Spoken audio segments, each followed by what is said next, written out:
Welcome and thank you for joining me for Tax Break. This is a podcast about South African tax for South African tax professionals and practitioners. My name is Pieter van der Zwan, and in each episode I share my thoughts with you on a topic or a development in South African tax. And I try to keep the episodes short enough that you can listen to them, hopefully learn something in whatever time you've got available.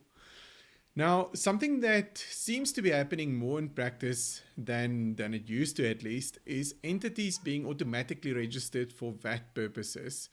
So the entity or the practitioner may pick up that they are non-compliant because they haven't submitted VAT returns while in their minds they're not registered for VAT. Or it may be that the entity receives a letter to say that you are registered for VAT from X date. The question is, can this be done? Now, I think the correct provision to look at is Section 23 of the VAT Act, and that provision deals with that provides the registration requirements in the legislation. So Section 23(1) deals with requirements to register. In other words, when you become liable to register, and it makes provision for two scenarios. One is the entity made taxable supplies exceeding 1 million rand in the last 12 months.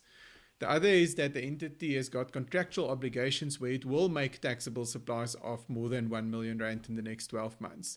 There are, of course, some exceptions where activities are of a temporary nature and that kind of thing where they may not have to register.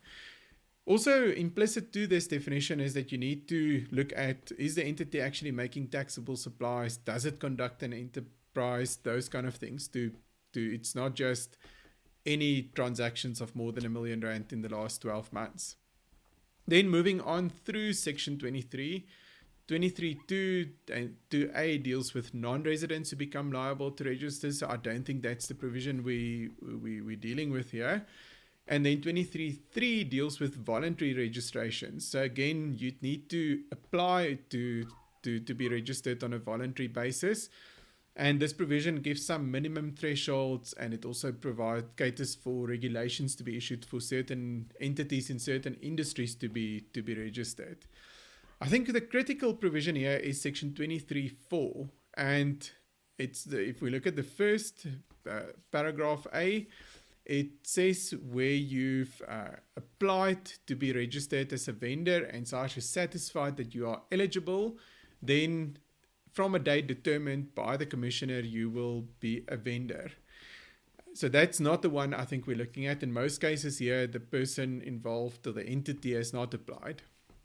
The key provision is then paragraph B. And what that paragraph says is that if you have not applied to be a VAT vendor, the commissioner is satisfied that you are liable to register as a VAT vendor, then this person will be a VAT vendor from the date it first became liable to register, and SARS may determine a later date if equitable.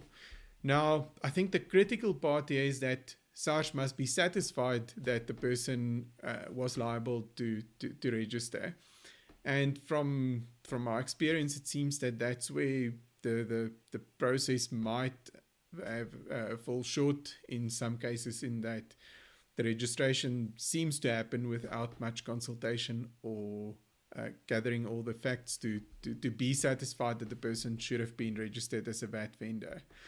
Now, being registered as a VAT vendor without applying has got real and significant implications for entities.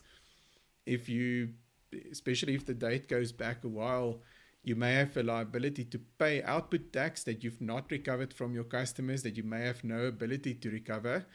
I think the second point is that your ability to claim input tax, there are certain requirements that you need to meet, including documentation that you need to have. And whether you would actually meet that or not is debatable. So I think it's uncertain whether you'd be able to claim your input tax. Then you're probably looking at penalties because you are paying the VAT a lot later than you were supposed to, now that you've learned that you are a VAT vendor from some date in instances a few years ago.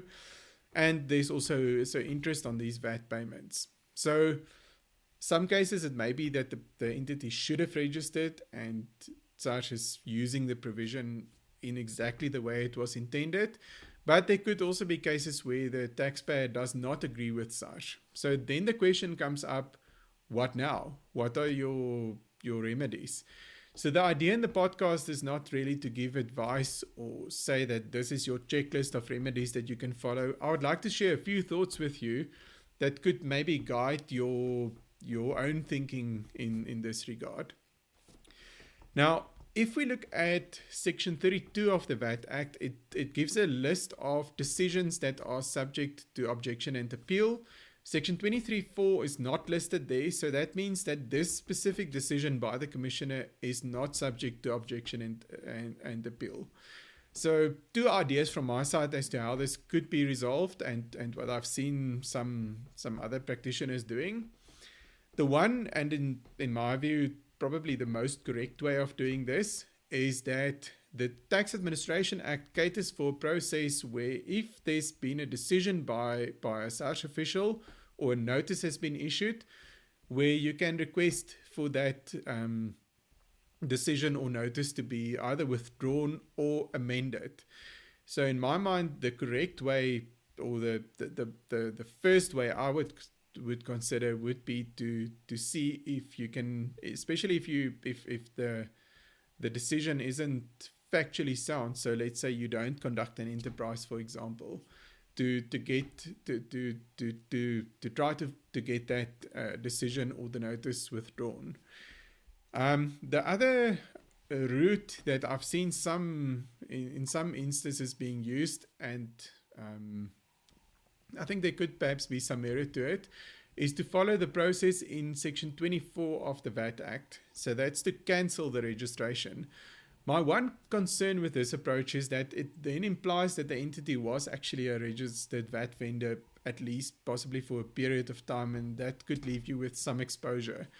So I think if you follow this route, it's absolutely critical to make sure that that whatever your end date is exactly the same as your start date. Now that's something that's governed by Section 24(2). And again, the SARS's determination of your end date in Section 24(2) is not listed as something that's subject to objection and appeal. So you may well be back to the process to then try to get that decision withdrawn or amended, in this case, if you want to get an amendment of the end date. So it might, and that's why I'm saying my preference would probably be to just do that process to get the original decision or notice withdrawn in the first place, rather than to follow the route of Section 24.